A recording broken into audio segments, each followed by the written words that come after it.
Сайн байцгаана уу? Та бүгдийн өдрийн мэндийг хүргэе. Дэлхийн томоохон технологийн компани ярилцлага нь тэнцэг 150 өдрийн чаленжийн дараач өдөр үргэлжилж байна. За тэгэхээр өнөөдөр бидний бодох бодлого юу вэ гэвэл Longest Repeating Character Replacement гэдэг нэртэй бодлого байна. За энэ бодлого нь ямар бодлого вэ гэхээр хэд үхэнд нь ямар нэгэн string өгөгдөн мөн ямар нэгэн integer өгөгдөх нь байна те бүхэлдээ өгөгдөх нь байна. За тэгэхээр бидний зорилго хамгийн урт одоо жишээ нь A B гэдэг ямар нэг string өгдөнгөт хэдүүлээ хоёр юуг нь өөрчилж болно. Хоёр үсгийг нь өөрчилж болно. Хоёр үсгийг нь өөрчилсөд хамгийн урт гарч ирэх бүгдээр ижлэхэн болгох тэр string-ийг нь олох нэ. Одоо жишээ нь эндээс хэдүүлээ 2 B-г нь өөрчилсөд A болгох ч ёстой. Тэгвэл бүгдээрээ ижлэхэн болж байгаа биз. Тийм учраас энэ бол хамгийн урт байж болох одоо яг ижлэхэн үсэгтэй дараалсан юунуудаа гэж ойлгож болох нь байна. Стрингүүдээ гэж хэдүүлээ ойлгож болох нь байна. За тэгэхээр 4 гэдгийг буцааж энэ те хамгийн урттаа бид нэр 4-ийг хийж болно. 2-ыг нь өөрчилж үз. За тэгэхээр энэ бодлогын ерөнхийдөө асуулт нь ойлгомжтой байсан байх гэж найдаж байна. Одоо зүгээр л хамгийн урт одоо тухайн үсгийг нь өөрчилж өгөгдсөн тооны 9-оор тоон ширхгээр үсгийг нь өөрчилөөд тэгээд одоо яг ижлэхэн үсгнүүдийн хамгийн урт стринг нь ямар стрингийг хэдүүлээ хийж босох юм бэ гэдгийг нь юу яах нь вэ? За тэгэхээр хэдүүлэнд нь A B гэдэг юу байлаа гэж бодоход эндээс хэдүүлээ A-г юм уу B-г нь сольчиж болно шүү дээ. За A-г нь сольжоо гэж бодоход B болгочих болно.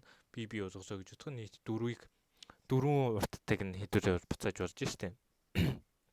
За энэ бодлогын бодолд бол тийм хэцүү биш. Бид юу ашиглах вэ гэвэл sliding window гэдэг техникийг ашиглана. За sliding window-ыг ашиглахгүйгээр бодвол энэ бодлого бол бас жоохон хүнд болж магадгүй. Гэтэ sliding window-ыг ашиглуулж энэ бодлого бол амархан болно. За sliding window гэдгийг хэдүүлээ өмнөх юм дээр бичлэгэн дээр сурсан шүү дээ. Хэдүүлэнд нь ямар нэгэн ийм одоо хүрээ гэх юм уу те цонхны хүрээ байгаа.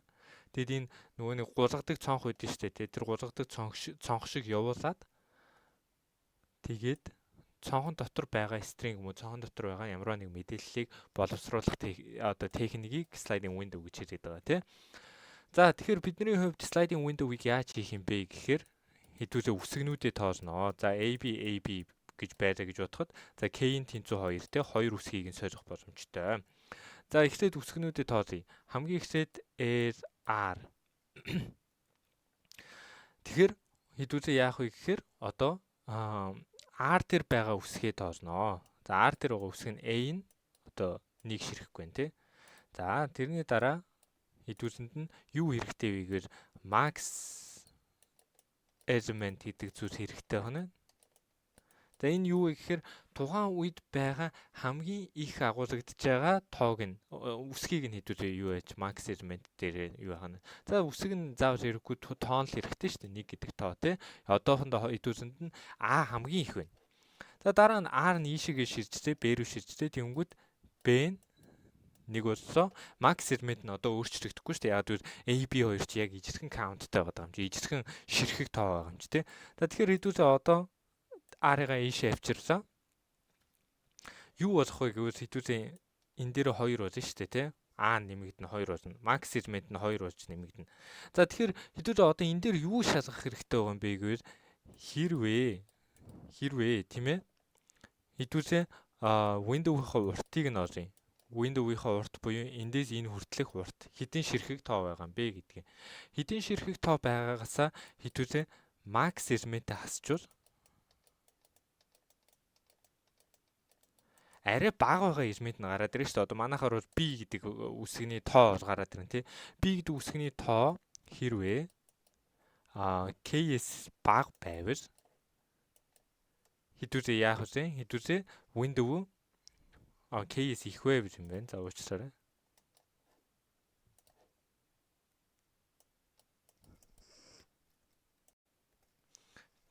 За тэгэхээр одоо хэдүүлээ энд бол тэнцүүгийн тэмдэг тавих хэрэггүй шүү дээ. Угсаа K-ийг тэнцүү байвал бид нар бол юу яаж болно цаашаа явж байна.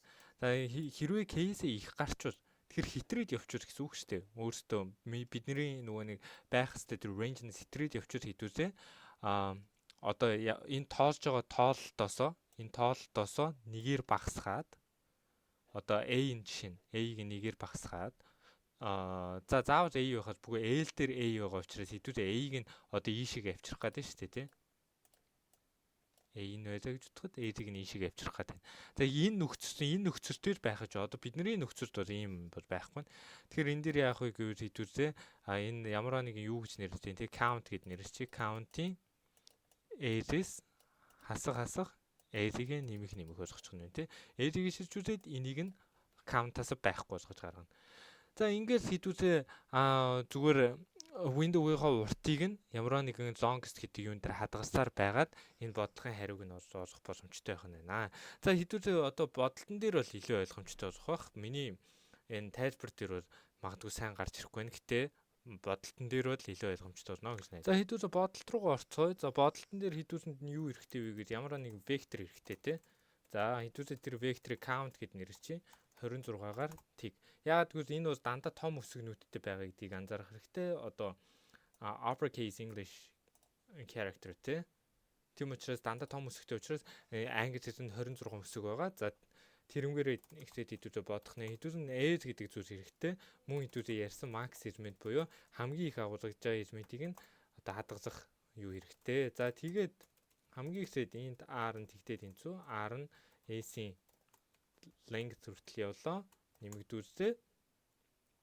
Хамгийн ихсэд яах вэ гэхээр counting S-ийн R-аас хасах нь A, тийм ээ. За энэ дээр том A би хаалтаа гаргаж ин том A ингэж count-а хийдүүлээ оллоо. Ингэж count-а олсныхоо дараа хийдүүлээ max segment дээрээ одоо юугаа яан штэ. Count S-ийн R-аас нь A, тийм ээ. Энийг хэдүүлээ хадгалчихна. За хэдүүлээ ингэж хадгалсныхаа дараа одоо шалгалтаа хийн штэ. Хэрвээ R-аас нь S нэмэх нь 1 хасдаг нь max segment, тий. Энэ нь case хитрээд явуучвар хэдүүлээ count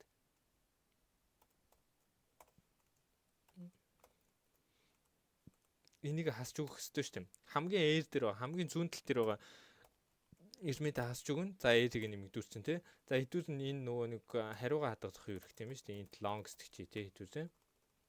За тэгэнгүүтээ хэдүүлээ longest дээрээ max longest. За тэгээд яах вэ гэвэл хэдүүлээ window-ийнхаа уртыг хадгалчихнаа. За тэгээд longest-о буцаачхад ерөнхийдөө бидний хариу бол босчиж байгаа гэж ойлгож болох нь.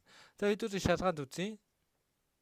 За зөвшөөрч ин те. Ер нь бол хамгийн одоо боломжит хамгийн супер арга байх нь байна. За тэгэнгүүт энэ дээр хэдүүлсэнд нь хид хитэн. За одоо хэдүүлээ жишээ нь энэ жишээн дээр авч үзье та. Энэ жишээн дээр. За тэгээд эхнээс нь ихтэд юу болж ийн гэдгийг хэдүүлээ харъя. За энэ жишээн дээр юу яаж вэ? Хэдүүлэн энэ вектор яагаад хэрэгтэй байгаа вэ гэвэл нийт 26 үсэг байгаа. Тэр бүгдийг нь тийг болгох чинь яагаад гэвэл хэдүүлээ тооцох гээд байгаа шүү дээ. 26 үсэг ямар үсэг хид байгаа гэдгийг тооцох гээд байгаа. За age гэдэг поинтер бол sliding window буюу тэр цонхныхаа хамгийн зүүн талын элементийг нь илэрхийлж чинь. Тэгэхээр эхний буюу энэ элементийг сэгэж чинь те. Энэ элементийн индексээс. За max element гэдэг чинь тухайн цонхны дотор нь байгаа хамгийн олон ширхэг байгаа юу гэсэн үг. За ихсэд хэдүүлээ эхний 3 үсгийг нь авч үзье. Эхний 3 үсгээс 2A 1B байна шүү дээ. Тийм учраас хэдүүлэн max segment 2 болох нь байна. Яагаад гэвэл энэний дийлэнхээр нь байгаа segment нь A учраас.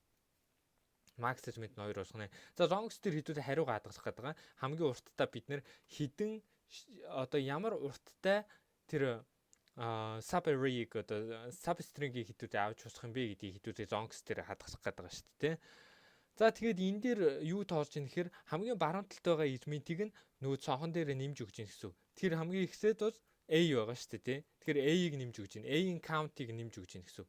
За тэгэхээр хэдүүлээ за A бол 1 боллоо. За тэгэнгүүт дараа нь хэдүүлээ max segment шууд орж штэ, тий. Тэгэхээр max segment нь энэ үед хэд байгаа юм бэ гэхээр нэгтэй тэнцэн штэ. Яг л max segment анх тэг байсан.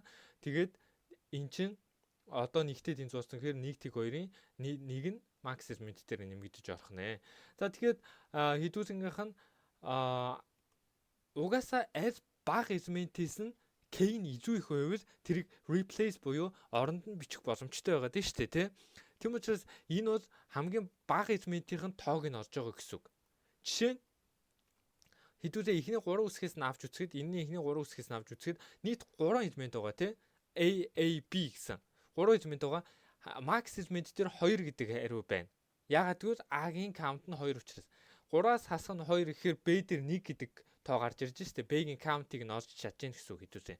Тийм учраас хэдүүлээ тэр хамгийн их байгаа элементийг нь хасангуудаа бус элемент нь K-ээс бага байж чадах юм уу? Чадахгүй бол хэдүүлээ L-ийг шилжүүлж штэ. Тэгэхээр одоо window буюу тэр цонхоо баруун тишээгээ шилжүүлж байна гэж хэдүүлээ ойлгож болох нь. За хамгийн доороо хэдүүлээ zongs буюу тэр элементийн тэр substring-ийн урт тэгээд хамгийн одоохондоо байгаа биднэрт байгаа хамгийн урт value хоёрын тэр хоёрыг хооронд нь харьцуулаад тэгээд энэ loop-ийг дуустал энийг явуулчихвал ерөнхийдөө хэдүүлэн хариу гараад ирнэ. За тэгээд энийг return хийчихэд хэдүүлэн хариу босчих нь байна. За өнөөдрийн хичээл иймэрхүү байлаа. Хамгийн гол нь хэдүүлээ энэ юу гэдэг зүйлээ одоо sliding window гэдэг зүйлээ хамгийн гол нь сайн ойлгох хэрэгтэй. За тэрийг ойлгочвол ерөнхийдөө энэ бодлого бол амархан бодлого байна. За энэ өнөөдрийн хичээлтэй хамтдаа байсан та бүгдтэй баярлалаа. Бичлэг таалагдсан бол лайк болон subscribe дараарай.